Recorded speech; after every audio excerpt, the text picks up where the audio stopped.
Hi అండి, welcome to simple life with money. అందరికీ నమస్తే. ఈరోజు రెసిపీ కొబ్బరి దోశలు.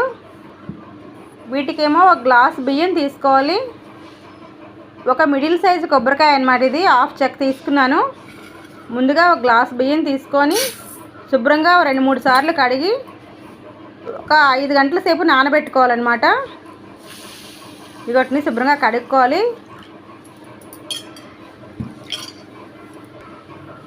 కడిగి ఒక 4-5 గంటలు నానాలన్నమాట బియ్యం.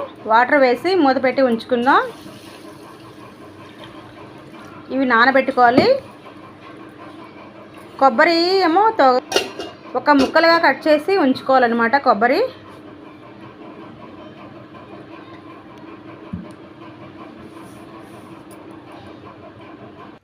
ఇదిగోండి, బియ్యం 4-5 గంటల సేపు నానిన బియ్యం అనమాట ఇవి. ఈ నీరు శుభ్రంగా వంపేసుకొని ఇవి మిక్సీ చేసుకోవాలన్నమాట.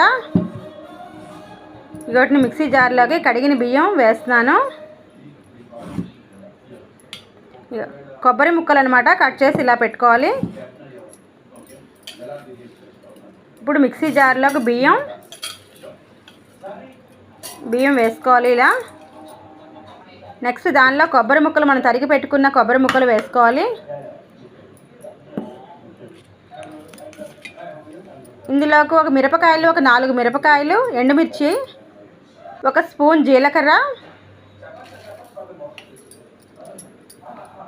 వేసుకొని సాల్ట్ అనమాట. 1 స్పూన్ సాల్ట్ వేసుకున్నాను. కొంచెంగా వాటర్ వేసుకుంటూ మిక్సీ చేసుకోవాలి మెత్తగాన.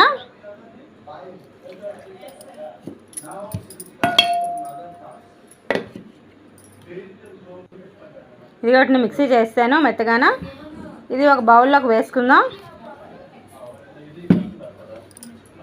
చాలా టేస్ట్గా ఉంటాయండి ఈ దోశలు. ఇదిగోటి ఈ కన్సిస్టెన్సీ ఉంచుకోవాలి. ఇందులో గరిటె కండా గ్లాస్ పెట్టుకోవాలన్నమాట. గ్లాస్ పెట్టుకుంటే బాగా వస్తాయన్నమాట. ఈ పల్చన ఉంచుకోవాలి. ఇప్పుడు గ్యాస్ వెలిగించుకొని పెనం పెట్టుకోవాలి. పెనం హీట్ ఎక్కాలి. కొంచెం ఆయిల్ వేయాలి.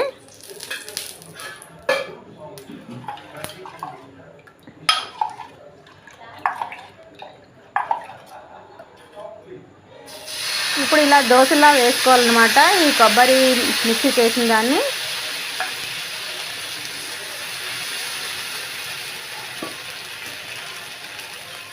చుట్టూ ఆయిల్ వేసుకోవాలండి. ఫ్లేమ్ మిడిల్లో ఉంచుకోవాలి.